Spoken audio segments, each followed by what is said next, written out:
vient d'être 17h à Niamey. Merci d'être à l'écoute des programmes de Studio Kalangu. Tout de suite, le journal en français présenté par Rayla Tsoumana. Au sommaire, ce 2 décembre, la Chambre nationale des notaires a organisé ce jour une journée porte ouverte dans plusieurs communes du pays dans le cadre de la prévention des conflits sociaux. Les détails à suivre.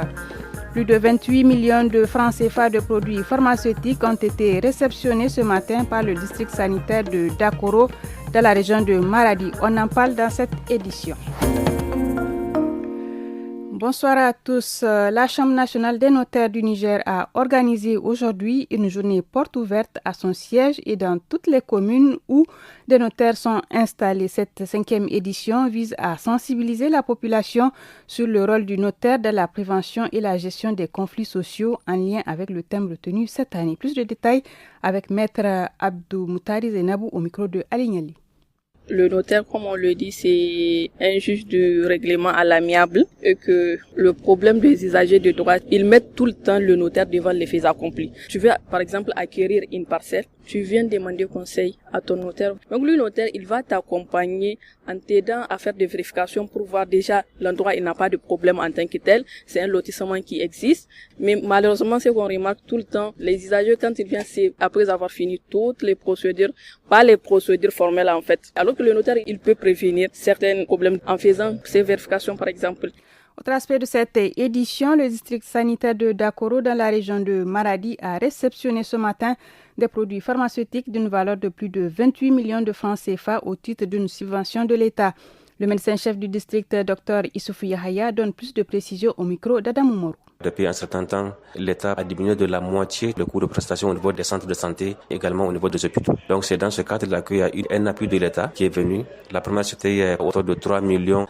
On a payé des produits qu'on a placés au niveau des 3 cadres de santé. La deuxième phase, ça c'était pour les CSI. C'était autour de 32 millions. On a payé des médicaments et qu'on a mis en place au niveau de ces CSI. Cette troisième phase, c'est des produits d'un montant de 28 millions qu'on a également payé et qu'on va placer aussi bien au niveau de l'hôpital de district qu'au niveau de CSI. Il fait un moment où on a connu des ruptures de certaines molécules. Donc moi je pense que c'est une opportunité qui s'offre à nous. On va utiliser vraiment ces produits à bon escient.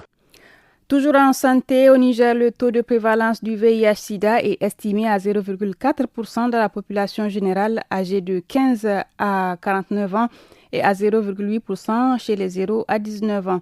Dans le cadre de la lutte contre la maladie, le dépistage précoce est jugé essentiel car il permet un diagnostic rapide et une prise en charge médicale immédiate, explique Mme Issa Bibata, responsable du service communication au programme national de lutte contre le VIH-Sida et les hépatites. On l'écoute au micro de Maman Ada. Le traitement du VIH, il est gratuit. Il est disponible dans tous les centres de santé. Lorsqu'une personne est dépistée aujourd'hui même, elle sera mise sous traitement. Donc c'est la stratégie tester traiter. C'est à l'échelle nationale jusqu'au CSI. Au CSI, quand on prend pour les femmes enceintes, donc il y a le dépistage qui est gratuit et la prise en charge des femmes infectées au VIH positif qui est aussi gratuite. Selon les estimations du Programme national de lutte contre le VIH-Sida et les hépatites, en 2024, 32 000 personnes vivent avec le VIH, dont un peu plus de 21 000 sous traitement.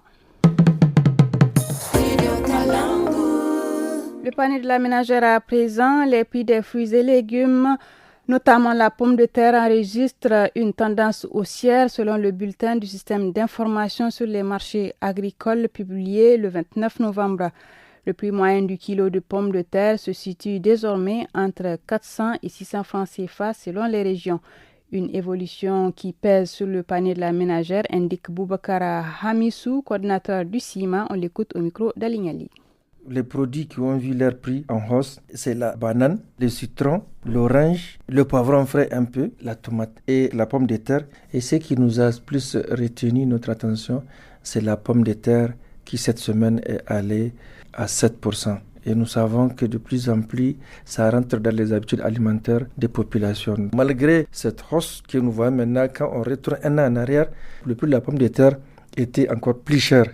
Parce que cette fois-ci, en comparant, il a baissé de 34%. Que ce soit les fruits et particulièrement les légumes, leur production est liée à la saison. Ce qu'on a sémé là n'a pas encore commencé à donner.